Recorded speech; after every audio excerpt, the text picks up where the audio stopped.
श्री स्वामी समर्थ. आज आपण आलो आहोत श्री स्वामी समर्थ मठ, जानकी निवास, सहकार नगर, पोखरण रोड नंबर 1, ठाणे पश्चिम येथे.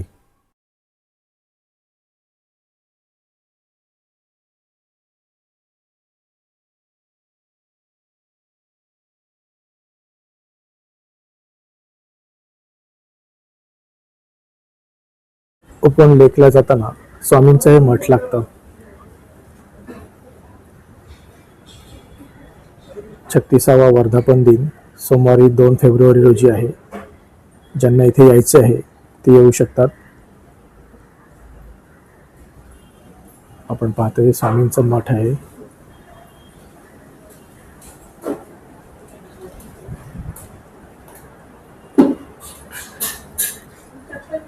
खूप सुंदर मठ आहे.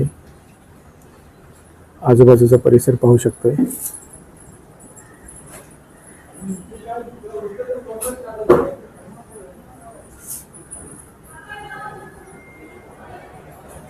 आता आपण आतमध्ये जातोय.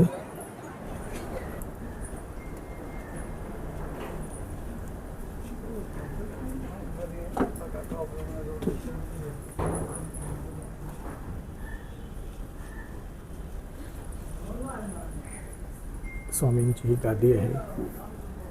खूप छान मूर्ती आहे इथे.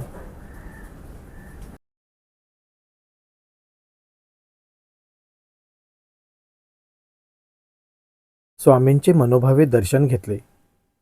मित्रांनो, संपूर्ण देशात व परदेशात श्री स्वामींच्या नावाचा जय जयकार होत आहे. आपल्या ठाणे जिल्ह्यात श्री स्वामींचा भक्तगण दिवसेंदिवस वाढतोच आहे. स्वामींची ही गादी परमपूज्य अण्णा महाराजांच्या प्रेरणेने स्थापन झालेली आहे. श्री गुरु प्रतिपदा वर्धापन दिन सोहळा दरवर्षी साजरा केला जातो. स्वामीच हे करून घेतात. शेकडो सेवेकरी या गादीवर आनंदाची अनुभूती घेतात. श्री स्वामींच्या आशीर्वादानेच सेवेकऱ्यांच्या भक्तांच्या कल्याणासाठी गादीवर धार्मिक विधी संपन्न होतात. श्री स्वामी याग, रुद्रयाग, गणेश याग, नवचंडी असे याग होतात. पण या व्यतिरिक्त हवनयुक्त गुरुचरित्र, हवनयुक्त नवनाथ चरित्र यज्ञ, मनोबोध याग, गुरुयाग व परमपूज्य अण्णा महाराजांचे गुरुशिष्य कथा सारामृत यज्ञयाग असे अखंड धार्मिक कार्य संपन्न होतात. या सर्व विधी सहकार्यातून व परस्परांच्या प्रेमभावनेतून होत असतात. आपण श्री दत्तगुरूंचे अवतार पाहू शकतो. इथे आहेत श्री दिगंबर, प्रथम अवतार आहे इथे. त्यानंतर इथे आहेत नृसिंह व सरस्वती, हे दुसरे अवतार आहेत. आणि मग नंतर स्वामी महाराज.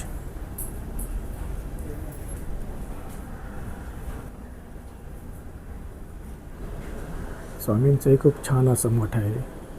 आपण पाहू शकतोय.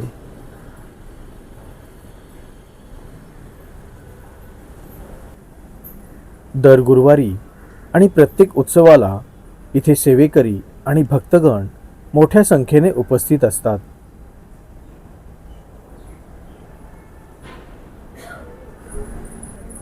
स्वामींची नित्यपूजा करण्यासाठी इथे विविध प्रकारची पुस्तकं उपलब्ध आहेत.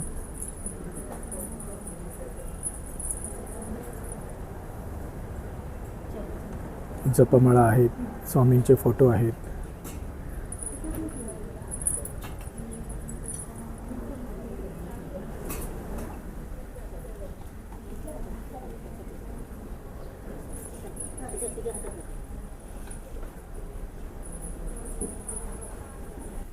इथे गुरु महाराजांची गादी आहे.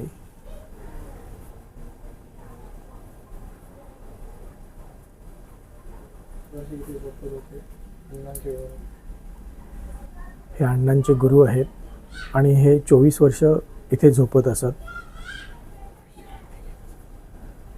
विश्रांतीचं त्यांचं हे स्थान आहे, म्हणून याला गुरूंची गादी असं म्हणतात.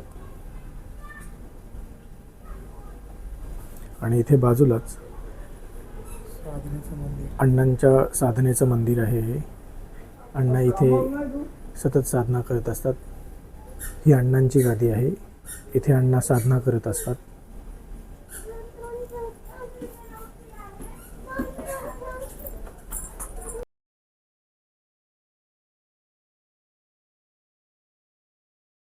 बोल श्री स्वामी समर्थ.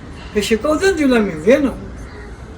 तुझ्या हातात पोती धर, इकडे पुढे, आणि तुझ्या हातात काय, त्यांना बघू दे शूटिंग, ते शूटिंग घेतात त्यांच्याकडे बघा. हा तू तर तुझं काम कर.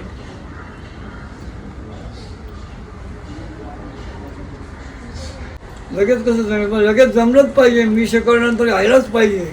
माळ कशी जपावी याबद्दलची माहिती अण्णा देत आहेत. कित्येक जणांना माळ कशी जपावी हे माहीत नसतं. बस आता इथे आली की ही माळ नंतर फिरवायची शिव. आता 1 मिनिट तर लागलं, असे 11 मिनिट. Give and take. तुम्ही भक्ती द्या तर स्वामी तुम्हाला शक्ती देते. आता तुम्ही भक्ती द्या आणि तुमचा प्रश्न तुम्ही सोडवा. मी काय देणार नाही, मी ज्ञान दिलं. काय दिलं कळलं का? मी काय दिलं? तुमचं अज्ञान दूर केलं. आता ही विभूती देतो तुला. ही विभूती म्हणजे माझी शक्ती, म्हणजे स्वामींची शक्ती, आणि तुमची भक्ती. भक्ती, शक्ती आणि युक्ती. तुम्ही भक्ती केलं तर काम कोणाचं होईल? माझं का तुमचं? तुम्ही भक्ती द्या तर स्वामी तुम्हाला शक्ती देतील.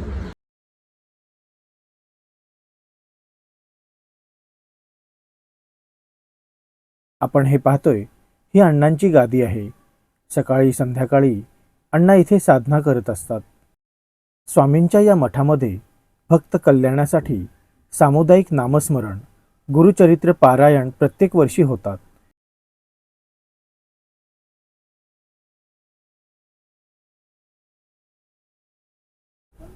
रंगवूड ब्रह्मांड नायक राजाधिराज योगीराज दत्तराज सद्गुरु श्री स्वामी समर्थ महाराज की जय. रोज अभिषेक तुम्हाला तू दे. अकाल मृत्युहारम सर्वराधि विनाश सद्गुरु श्री स्वामी समर्थ महाराज गुरुपाद तीर्थम देते.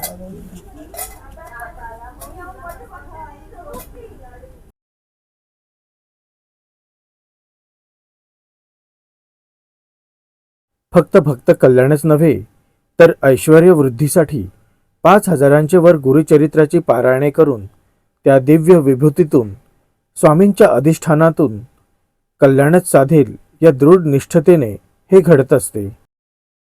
श्री सोमनाथ पारायण व दुर्गा सप्तशती पाठ अशा कार्यक्रमातून अखंड भक्ती व शांतीचा अविरत अनुभव येतोच येतो.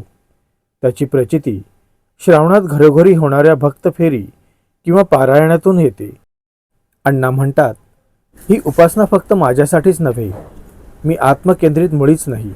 माझ्यासोबत आपल्या स्वामी सेवकांचे कल्याण व्हावे, त्यांना समाधान, आनंद मिळावा, त्यांच्या अंतर्मनाला आनंदमय संदेश मिळावा, हाच माझा उद्देश आहे.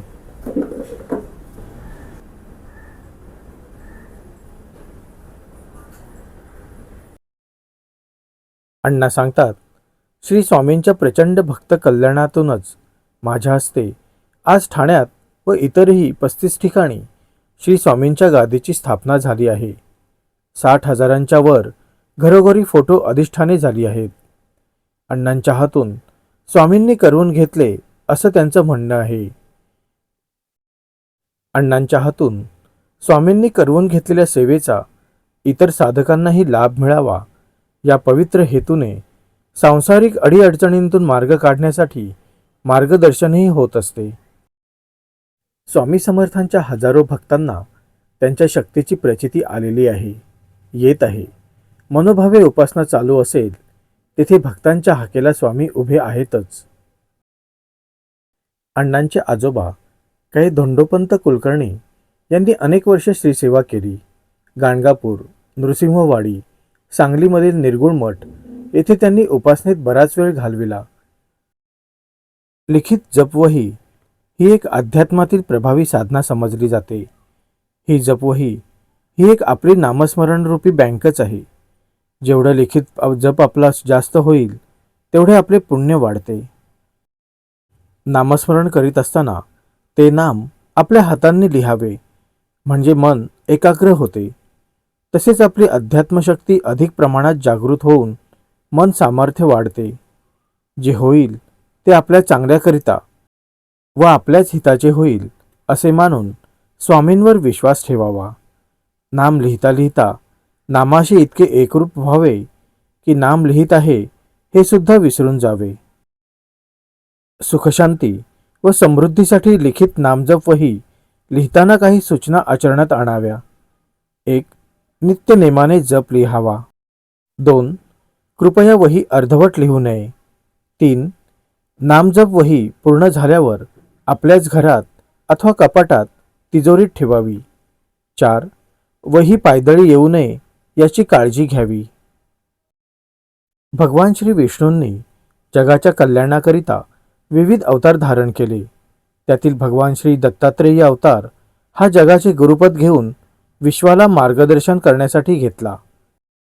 श्री स्वामी समर्थ सेवा मंडळातर्फे श्री गुरु प्रतिपदा, श्री गुरुपौर्णिमा, श्री दत्त जयंती, श्री स्वामी जयंती, श्री स्वामी पुण्यतिथी, परमपूज्य गुरु अण्णा महाराज जयंती, परमपूज्य गुरु अण्णा महाराज पुण्यतिथी, कृष्ण जयंती हे उत्सव साजरे केले जातात.